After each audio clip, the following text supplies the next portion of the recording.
préviens, ne vous embêtez pas. Musique, licenciement, c'est une légende pour une raison. Bienvenue sur WatchMojo.com et aujourd'hui, nous compterons les 10 meilleurs moments de Bruce Lee. Numéro 10.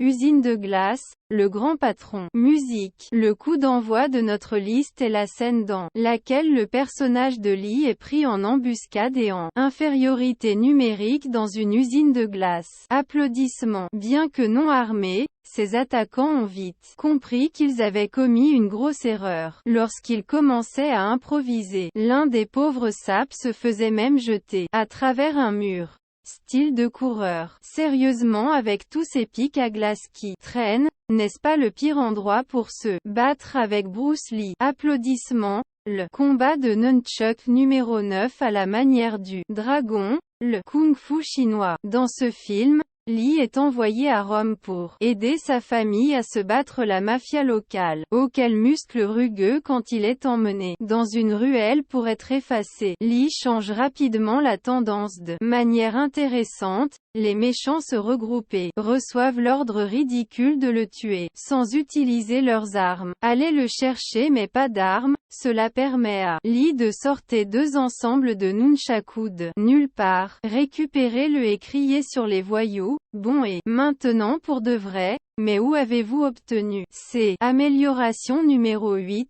Musique. Entrer dans le dragon. Lorsque Lee trouve son chemin dans le repère souterrain top secret du méchant, il est forcé pour se mettre seins nus et éliminer les innombrables hommes de main sur son chemin. Ce combat ne cesse de s'intensifier à mesure qu'il améliore ses armes avec chaque adversaire vaincu, notamment une tige de métal, et enfin des nunchaku. C'est presque dommage que les méchants aient finalement arrêté de venir car cela aurait pu obtenir un beaucoup plus fou. Numéro 7. Le jeu géant de la mort. Oh bébé on y va, c'est l'heure de la combinaison jaune. Dans un point culminant de ce film posthume, Lee combat les lunettes de soleil portant 7 pieds 2 le basketteur Karim Abdul-Jabbar mesurant 5 pieds 6. Lee a l'air franchement nain à côté de son adversaire, comme cela s'est produit dans tous les films de kung-fu. Le plus petit Lee parvient à utiliser la taille de son adversaire contre lui et le laisse à bout de souffle.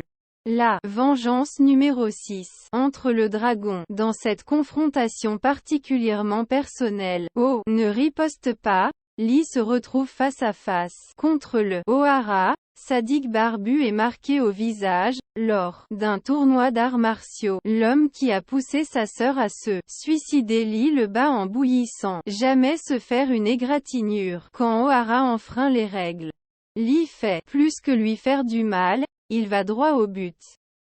Son cerveau, tous les deux. Musique. Numéro 5. Face à Petrov, laisse-moi m'occuper de lui. Point de fureur. Ce film voit Lee en quête de vengeance contre ceux qui ont tué son maître. Cela l'amène à affronter Petrov, un sinistre russe portant des bretelles joué par Robert Baker, l'un des étudiants de Jeet Kune Do de Lee. Ce combat est mémorable pour son action punitive et son humour sec alors que Lee confond son ennemi avec des sourires narquois et des mouvements de main flous. Il mord même la jambe du mec. De quelle école d'arts martiaux vient-il? Donc vous voulez voir comment bon tu es alors? Tu dois être fatigué de vivre. Numéro 4. Sans respect. Le point de fureur l'entoure. C'est le combat qui a aidé à faire la transition des films d'action de Hong Kong du jeu d'épée au combat à main nue, avec le maître mort de Lee moqué par une école rivale. Il se présente à leur porte pour leur apprendre le respect. Ce geste courageux porte ses fruits car il s'attaque à tout le dojo à lui seul, bien sûr.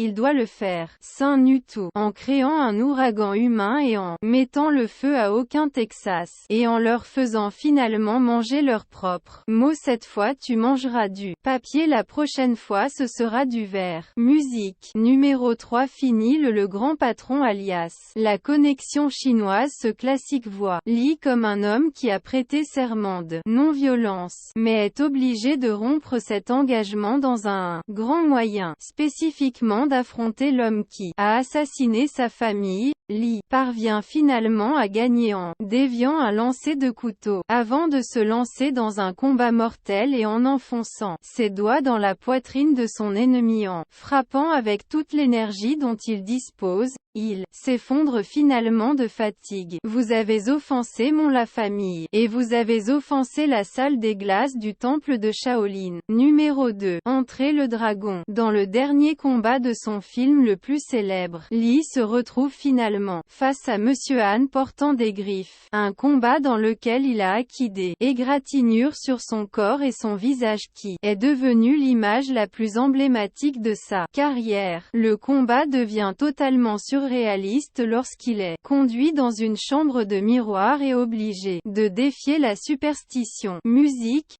Le numéro 1 contre Chuck Norris, La Voix du Dragon. Musique. Prenant la première place sur notre liste est l'apostrophe. Ultime affrontement est-ouest du cinéma, qui opposait Lee à Norris. Dans le Colisée romain, tout ici est légendaire, de la préparation crépitante de Lee aux moqueries et à la destruction systématique de son adversaire, sous l'œil vigilant d'un chat errant. Remarquablement brutal bien que leur combat ait été. Lee ne peut pas s'en aller sans reconnaître un adversaire digne. Musique.